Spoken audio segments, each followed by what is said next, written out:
ये बताइए राइटिंग किसकी है, फाइलें किसकी कस्टडी में रहती हैं? अगर फाइल आपकी कस्टडी में, आपकी ड्यूटी बताना है, आधा घंटा मैं आपको दे रहा हूँ, आधे घंटे में बता दीजिए। दोस्तों ये बहुत ही अच्छा वीडियो है, कृपया इसे पूरा अंत तक जरूर देखना। कहाँ है वो कोर्ट, कौन सा? तो ये तो कोर्ट हो गया, तो इसकी फाइलें कहाँ पे रहती हैं? दिखाओ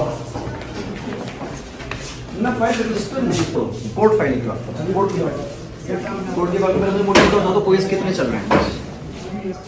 इसके बाद मुझे दिखाओ 143 के आवेदन जो एसडीएम साहब के यहाँ से आपके रिपोर्ट के लिए आते हैं, उसका रजिस्टर भी दिखाइए मुझे और फाइल भी दिखाइए। और मुझे दिखाइए धारा 41 की जो रिपोर्ट एसडीएम के यहाँ लगता है केस, रिपोर्ट तहसील से बनती है, ये दोनों चीज़ें दिखाइए। अब इनका बताइए ये 143 के मैटर्स का क्या स्टेटस है? ये तो प्राप्ति की तिथि तो है, वापसी की तिथि कहाँ है? भेजोगे भी तो एसडीएम साहब के यहाँ, इनकमिंग करोगे, आउटगोइंग का है। एप्लीकेशन जो एसडीएम साहब के आती है, एसडीएम साहब मार्क करते हैं, आप किनको दे देते हैं? तो बंडल लेके आ जाओ, कहाँ पड़ेगा? सारी एप्लीकेशन मेरे पास इसमें ये हैंड राइटिंग आपकी भी है किसी और की है? हैंड राइटिंग किसकी है पहले तो ये बताइए। कौन है नाजिर? ये आपकी कोर्ट में यही नहीं पता चल रहा है कौन किस फाइल पे क्या लिख दे रहा है? ये कह रहे मैंने नहीं लिखा है, वो नहीं है, तो कौन लिखता है आपकी फाइलों में? आउटसोर्स कर रखा है क्या आपने?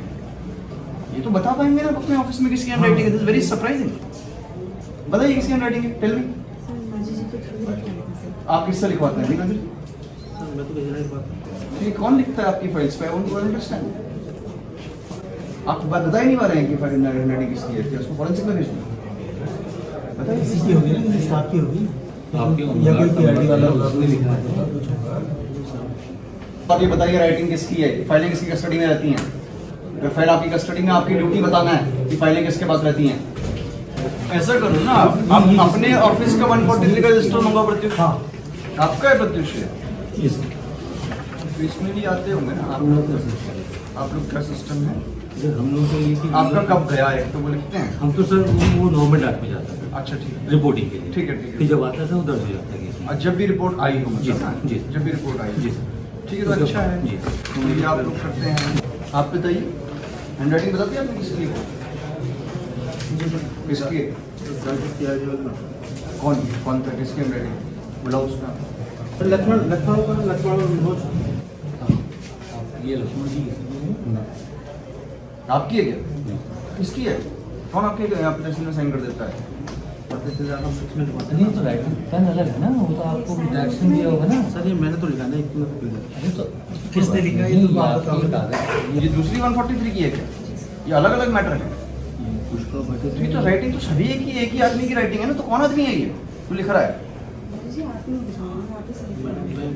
कैसे लिखा होगा? उसकी हैंडराइटिंग ही नहीं नाजिर की, और या तो नाजिर कहीं भी नहीं साइन करते और रजिस्टर वाली भी नाजिर की नहीं है, तब ये मुमकिन हो सकता है। तो किसका है आप बता क्यों नहीं रहे? आपके ऑफिस में ये दो लोग हैं जो लिंक करते हैं, ये और ये। हाँ जी, आप और आप दोनों के पास ही फाइलें रहती हैं, आपके पास और आपके पास। तो डाक कौन चढ़ा रहा आपके ना? तो बुलाओ भी वाले को, पूछो किसके साइन। आपकी भी नहीं है। या तो आप दोनों बता दें, या और नहीं बता पाएंगे तो मैं मुकदमा भी करूंगा मैं पता लगाने के लिए कि आपकी फाइलें किसके पास रहती हैं। आधा घंटा मैं आपको दे रहा हूँ, आधे घंटे में बता दीजिए। कहाँ है वो दोनों इसके आपके? क्या जी? ये किसके फाइन है? ये भाई ये राइटिंग किसकी है? आप लक्ष्मण सर अपने लोग है ना, उनसे पता लगता है उनकी राइट। वाह, अगर इतनी देर से लक्ष्मण लक्ष्मण हो रहा है तो लक्ष्मण या लक्ष्मण टेका बना के उसके बाहर रहेगा, अंदर भेजो उसको। नहीं है हाउ विल ये विल सरकारी की हो गलती नहीं है, लेकिन लिखा किसने ये बताओ, ये किसकी राइटिंग है?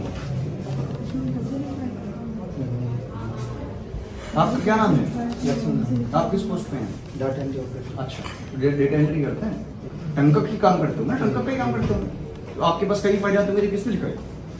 किसकी राइटिंग? ऐसा तो हमने पहली बार किसी इंस्पेक्शन में देखा। लिखिए, इनसे पूछा गया ये फाइलें इनकी कस्टडी में थी और ये जवाब नहीं दे पा रहे हैंड राइटिंग किसकी है। बड़ी हास्यास्पद स्थिति है और संदेह भी उत्पन्न करती है कि फाइलें किसी तीसरे व्यक्ति के पास तो नहीं है। तो ये डीएम साहब की ओर से बनाइए, स्पष्ट करें। तत्काल बताएं किसकी हैंड राइटिंग है, अन्यथा आपके विरुद्ध अनुरोध प्रशासनिक कार्रवाई की जाएगी। सर नीचे बड़ा फेल गया है सर, क्या क्या खबरें मिली है सर यहाँ पर कोर्ट में? देखिए, आज जो तहसील रुद्रपुर है इसका औचक निरीक्षण किया गया और इसमें बहुत सी चीज़ें मुझे ऐसी लगी जिसमें बहुत ज़्यादा सुधार की आवश्यकता है। कुछ फाइल्स में किसी की हैंडराइटिंग मिली है जिसका कोई बता ही नहीं रहा कि हैंडराइटिंग आखिर है किसकी, जो कि बड़ा सीरियस मसला है। सरकारी फाइलें हैं, इसमें कोई भी हैंडराइटिंग अपनी लिख दे, इसके लिए जांच करवाई जा रही है और इसमें जो संबंधित है उनका दायित्व भी तय किया जाएगा, जिम्मेदारी तय की जाएगी और अगर दोषी पाए गए तो दंडित भी किया जाएगा।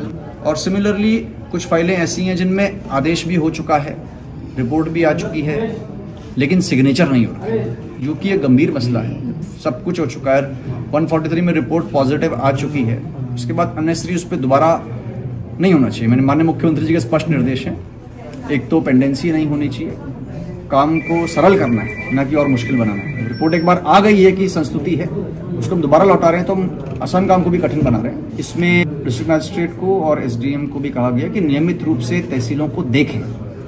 मासिक बैठकों में कई बार हम केवल कागजों समीक्षा करते हैं, उसमें नहीं पता चल पाता दिक्कत क्या है। मौके पे जब समीक्षा होती है, फाइल्स देखी जाती हैं, तो काफ़ी कमियां भी पता चलती हैं और जो उसमें सुधार होने चाहिए, आगे जाके सिस्टम ठीक होना चाहिए, वो भी है। थैंक यू दोस्तों, आपका दिल से धन्यवाद जो आपने मेरा वीडियो यहाँ तक देखा। अगर आपको वीडियो पसंद आया तो चैनल को सब्सक्राइब कर देना, वीडियो को लाइक कर देना और कमेंट में बताना आपको ये वीडियो कैसा लगा।